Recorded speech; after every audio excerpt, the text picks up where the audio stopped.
Last I checked, Amazon Prime doesn't deliver babies, I scoffed, shaking my head in disbelief. My mother-in-law proposes or something else. I'm supposed to become a surrogate for my sister-in-law. Crossing awkward boundaries just hit a whole new level. My mother-in-law demanded I give my baby to my sister-in-law as a birthday present. Then she exposed me in a live video, and now she's being badly trolled.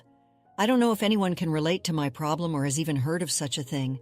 It feels so bizarre to even write this. This whole mess is about my mother-in-law and sister-in-law, who is a spoiled brat. My sister-in-law is 29, female, and single. Well, that's not the problem. The problem is she's an entitled woman who cannot take no for an answer. I'm Emily, a 36-year-old woman married to my husband, who is 39, for 11 years. We have 2 kids, an 8-year-old boy and a 4-year-old girl. Though we have a happy marriage, knocks on wood, my pain in the butt is my overly dramatic mother-in-law and overly pampered sister-in-law. Before I tell you more about my situation, let me paint a picture of my mother-in-law and sister-in-law. They are social bees, like those upper-class rich women in soap operas who spend their afternoons at salons and massage parlors and spend the evenings at bars with other useless women complaining about each other. They are women busy in their delusional world. They don't work. All they do is shop and gossip. My father-in-law is busy making money, and these women are busy spending it. Father-in-law is almost a non-existent member of the family, or rather just a cash cow. There is a rumor that the father-in-law has a mistress and the mother-in-law knows about it. So it's kind of a pact between them that he fulfills all their demands without any question, while he gets to have a mistress. I don't know how true it is, but seeing father-in-law's role in the family, it looks like this is true. Otherwise, no sane man would remain quiet at mother-in-law and sister-in-law's stupidity. Coming to my miserable life, so last week, my mother-in-law called and asked me out for lunch, and that too on a Wednesday afternoon. I wanted to say a straight-up no, but it was after a long time that she wanted to meet me, so I discussed an alternate schedule. I asked if we could meet in the evenings for dinner, but, they are busy women in the evenings, busy with friends at the gaming parlor. So it was decided that we meet on Saturday afternoon. I go there in my normal outfit, and she shows up in an utterly shimmery black dress. What a choice for an afternoon lunch. And she comes and criticizes my dressing sense. After we were done with the small talk, she started by asking what we were planning to gift my sister-in-law for her 30th birthday. I was confused because her 29th birthday was just a couple of months ago. I said, her next birthday is like 10 months away. She laughed and said, that's why we need to plan it. Remember what happened this time? She got upset with the gifts you guys gave her. Her birthday just got spoiled. I rolled my eyes like, yeah, of course we spoiled her birthday because we gave her a normal $250 dress and not a premium Zora one with a matching sapphire necklace. She went on to say, to avoid upsetting her, I have thought of a perfect gift which you guys should give to her as her birthday present. And what was that? A baby.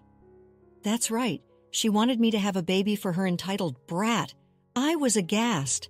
How could anyone even imagine that someone would ask for a baby as a gift? I could not comprehend what she was saying. I had to ask her multiple times if I heard her right. She said, yes, I want you to have the baby and gift it to Tiffany, sister-in-law, as her 30th birthday present.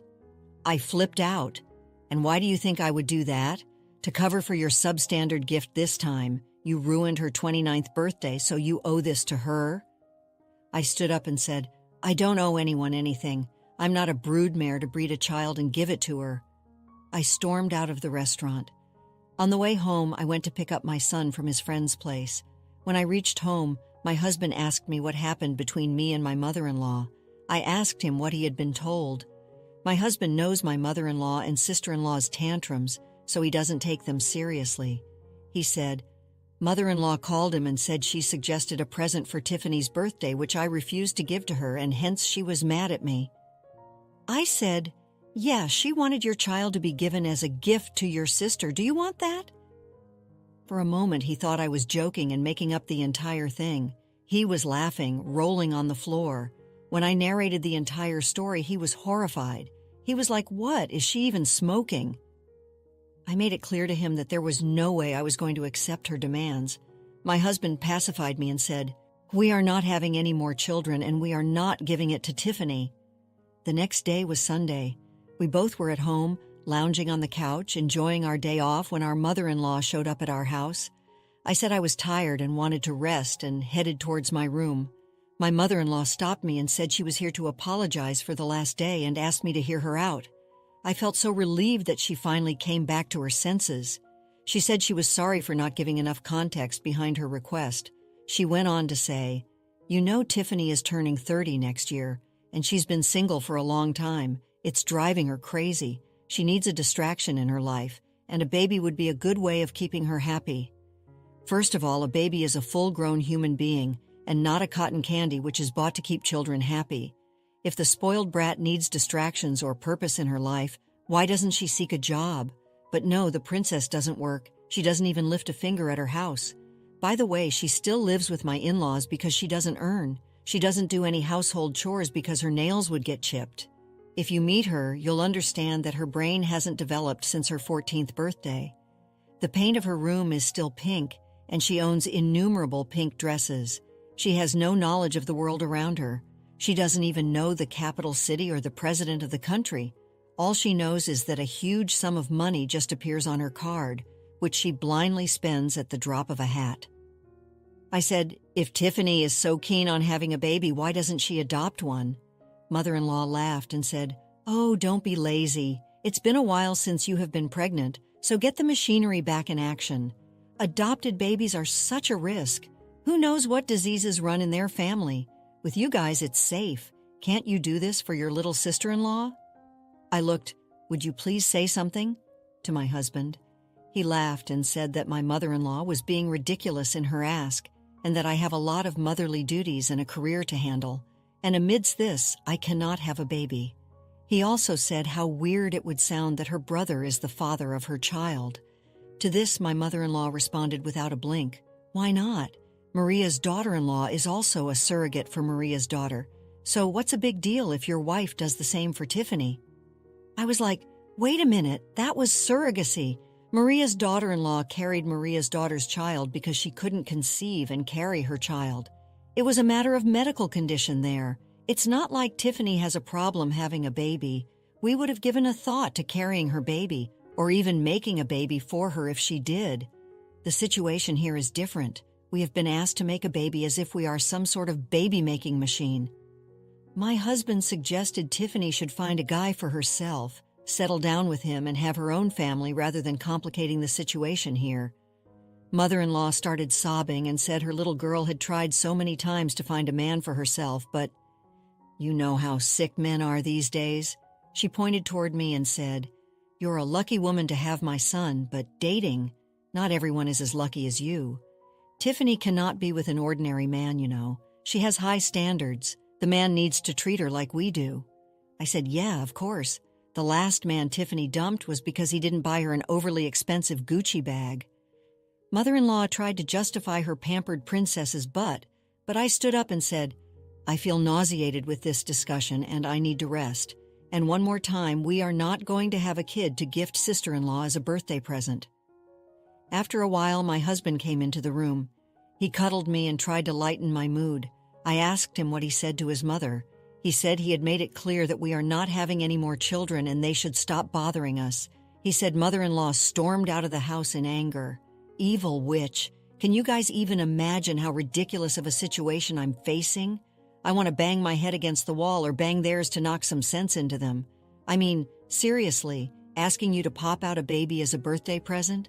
What is this, for real? Talk about the gift that keeps on giving and giving and giving.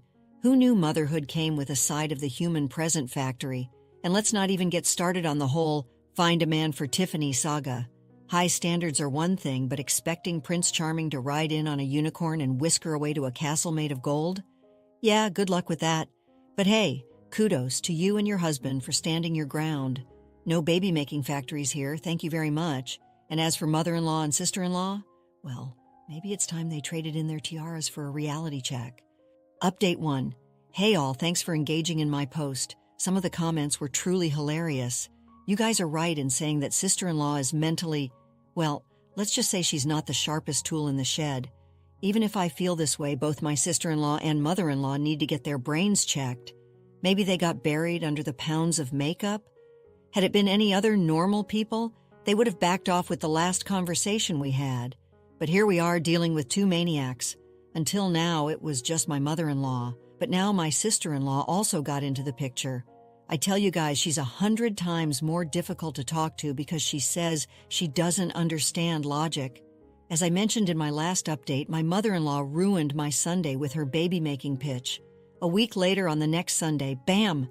She again shows up with her darling doll. Seemed like they had pledged to ruin my day off.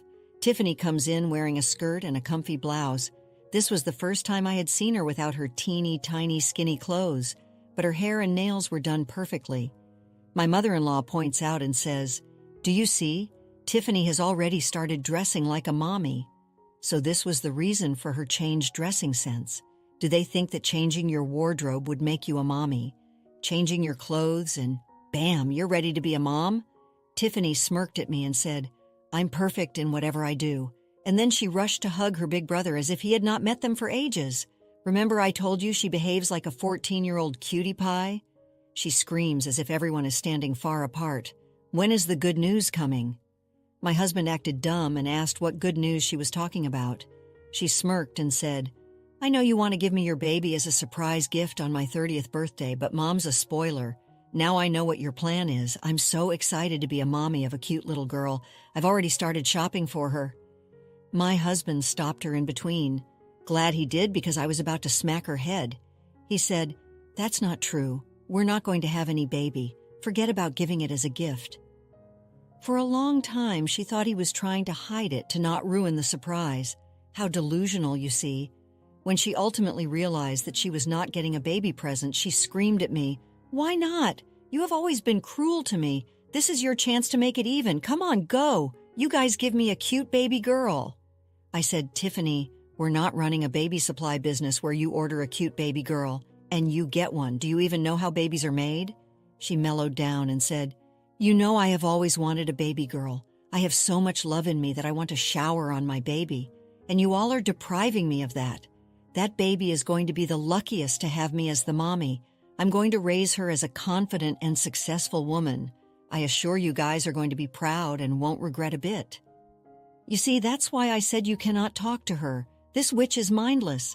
First of all, do you guys think she's in her right senses to have a baby? She doesn't even understand that I have no control over the gender of my baby. You don't get choices there like a lipstick palette. Second, this witch has never lifted a baby in her arms. When my children were infants, she used to shoo them away because they might spit and soil her hair and clothes. Even now, she doesn't let my daughter come near her because she would mess with her nails and hair. How can you imagine this woman to be changing a nappy or swaddling a baby in the middle of the night? Moreover, I cannot suffer for a grueling 9 months and then bear harrowing delivery pain only to give away my child to this pampered princess and see her turning into a mini version of the entitled rat.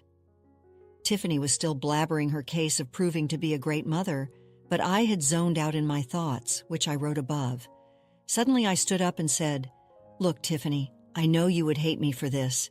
You anyways hate me always, so it doesn't make any difference. I'm not going to have a baby for you. Do you get that? Or should I write it down for you? Because it looks like you and your mother have lost your hearing abilities as well as your brains."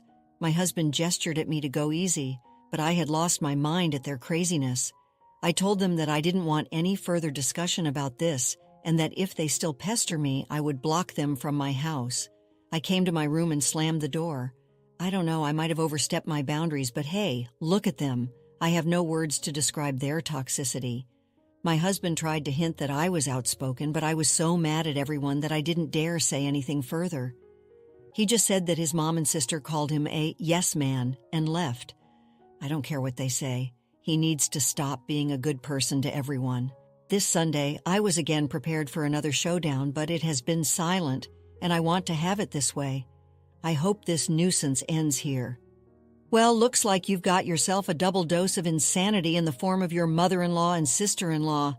It's like the circus came to town and they're the ringmasters of chaos. I mean, seriously, who in their right mind thinks they can order a baby like it's a pizza delivery? One extra cheesy baby, hold the anchovies, please. And let's not forget Tiffany's grand plans to become the world's best mom overnight. Last time I checked, you can't just sprinkle some glitter and call yourself Mother of the Year. But hey, at least you're standing your ground against this madness. Drawing the line at becoming a baby factory for your sister-in-law's delusions, that's what I call setting boundaries like a boss. And kudos to your husband for not falling for their nonsense and standing by your side. As for your mother-in-law and sister-in-law, well, let's just say they've got a one-way ticket to Crazy Town and no return trip in sight. So here's to hoping they take a long vacation from your life and give you some much-needed peace. Update 2. Oh no. How could I ever think this would end peacefully? After the blowout, the next 2 weeks were quiet and peaceful. I felt so relaxed without my mother-in-law showing up at our door. But God, it wasn't silent at all. The hustle and bustle was going on online, about which I had no idea. Tiffany had been defaming me on social media, saying I was ripping off her chance to be a mother. She calls herself a beauty expert and posts makeup videos. She has a decent number of followers on her account. I'm not so active on social media because I have a life beyond screens, 2 kids, and a real job. Anyways, Tiffany claimed that her brother was game with the idea of having a baby for her, but I was the witch denying it. She expressed how she always wanted to become a mother, but since she was single, she's not getting any luck in adoption. Such a lie. They never tried for adoption. Even if they did, I'm sure they wouldn't make it through the adoption interview. Tiffany said all sorts of things to show me in a bad light. She said I was denying giving her a baby because she was unmarried, and I have conservative and rudimentary beliefs. I wanted to reply that I was denying the baby because she's dumb. I didn't know about her hate campaign until my husband's aunt called me to ask why I was doing this to Tiffany. That's when I read everything. It was kind of funny to see how her stupid friends and relatives made me the villain. I mean, even if what she said was true, I still have a right to say no. It's my body and I can't deny it. My husband said to ignore it and that this would pass like a season. I ignored it initially, but how could you not read a public post made against you? We ain't that thick-skinned. I realized she was taking my silence against me and talking trash about me. My friends and I came up with a plan to make Tiffany taste her own medicine. I called up Tiffany and said, I'm deeply concerned by the online campaign you're running against me, and the negativity is spoiling my reputation, so I'm considering bearing a child for you. Yeah, I said this to satisfy her ego. Reputation, my butt. I don't care what she or her stupid followers think about me, but she needed to be put into her place. She's been a pain in my butt for a long time now, and it's time to deal with her. I said, Tiffany, why don't you come over, and we discuss a few things before we proceed. She was over the moon, thinking she defeated me. When she came to my house, I said, since I have agreed to your demands, then why not we go live and inform everyone that you're going to have a baby soon? It would help me wash off the negative reviews, and you would also get good watch time. She's a social media enthusiast, so she agreed immediately. We went live, and I said, I have agreed to have a baby for Tiffany, so let's have some questions for the would-be mama. Tiffany was so happy with her victory that she didn't realize what she was signing up for. I asked, So, Tiffany, tell me what plans you have for the baby. She giggled and ranted, Oh, I'm so excited to be a mama for a baby girl. I've already started shopping for her. I'm going to make her look like a star right from her first day in this world. I'm never going to leave her without makeup. She would always have to look perfect and presentable. I didn't clarify that no one assured her that I would be able to conceive a baby girl, surely. I let the audience tell her about it. Her answer already offended a lot of people, and the video was flooded with negative comments and trolls. But Tiffany was so busy expressing herself that she didn't notice any of it. I said, That's so sweet, Tiffany. But what about the time when the baby is fussy and crying? How are you going to manage? She was like, The girls of our family don't cry, do they? I mean, I have never seen your daughter cry. She's always so cleanly dressed up and so calm. Without making her feel stupid, I said, It's because you have seen her for a very brief period. All babies cry, and behind a clean, well-dressed baby, there are hours of firefighting by the mommy. She said, Then you can take care of the crying and hand it over to me. Then I'll dress her up with cute frilly dresses and matching necklaces and tiaras, and would put makeup on her. I couldn't stop my laughter and said, Tiffany, babies cry days and nights. Are you saying you're going to bring her to me whenever she cries and then take her back when she stops? She yelled out, Yeah, that's right. Why not? I couldn't pretend anymore and gave an evil laugh. She said, "You're trying to scare me off, don't you? How hard can that be? You've done it. I can also do it. I'm so much better than you. I have so many followers and I have so much better dressing sense than you." While ranting out this, she closed the live video. She was pissed off at me for grilling her on live video, but she didn't realize what damage it had done to her. She said, "Game on for the baby." I smiled with a straight face. She left. My friend recorded the entire live session. She wrote a long post pointing out how Tiffany and her mother have been forcing me to have a child and give it to her as a birthday gift. I meticulously pointed out all the red flags as to why Tiffany cannot be trusted with a child. Her answers were enough for people to understand what a craphead woman she was. I mentioned all the other details about Tiffany that were not covered in her answers. I tagged her in that post and released it post-midnight after the princess went to sleep. She would wake up the next day afternoon, and by the time she untagged herself, the post would have reached thousands of people. As expected, my post blew up, thanks to Tiffany's followers. Tagging her in the post helped. Her followers trolled her immensely as to how someone with such a low IQ could even exist on the planet. One of the comments read, "Forget about being a mother. This woman shouldn't be left free alone on the streets." After this online battle, my mother-in-law calls me. Before she could say anything, I said, "Before you utter a word, let me tell you that you're being recorded, and I'm not going to hesitate to post it publicly." My God, she hung up and never called back. Neither did I get a call from the spoiled princess because I told mother-in-law that I'm going to record all the calls and chats from them, and if they ever try to create trouble at my house, I'm going to record that too. It was so satisfying to put them in their place. My husband and I are still laughing, reading the comments from the trollers in the sister-in-law's video. It's just so hilarious. Come on, trying to smear your name on social media? That's like bringing a rubber knife to a sword fight and then trying to pull the wool over everyone's eyes with her fake baby craze. Ha! But oh boy, did she get a taste of her own medicine when you flipped the script on her live video? Watching her stumble through her delusional plans for motherhood was pure gold. And let's not forget your masterstroke with the midnight post. Tagging her in that truth bomb was like dropping a truth bomb right in the middle of her fantasy land. The way her followers turned on her, priceless. And as for your mother-in-law, well, looks like she finally got the message loud and clear. Nothing like a little recording threat to send her running for the hills. So here's to you standing tall against the tyranny of entitled in-laws. Keep slaying, OP. The world needs more warriors like you. Bravo. Let's conclude the story shortly. After that live video debacle, Tiffany's online presence took a nosedive. Brands dropped her, followers dwindled, and her dream of being a mommy influencer went down the drain. It seems she finally got a taste of reality, a reality where babies aren't accessories and motherhood isn't a photo shoot. As for my mother-in-law, the silence from her end speaks volumes. I guess the threat of public exposure was enough to clip her wings. It's been peaceful ever since, a peace I cherish dearly. My husband and I are closer than ever, laughing at the absurdity of it all. We've learned that sometimes you have to fight fire with fire, even if that fire is fueled by delusion and entitlement. So here's to strong boundaries, sanity, and the realization that babies are not and never will be birthday presents. The end. After experiencing the full journey of our story, we'd love to hear your thoughts. How did the story resonate with you? Don't forget to like, subscribe, and stay blessed. Thank you for watching, and see you in the next story.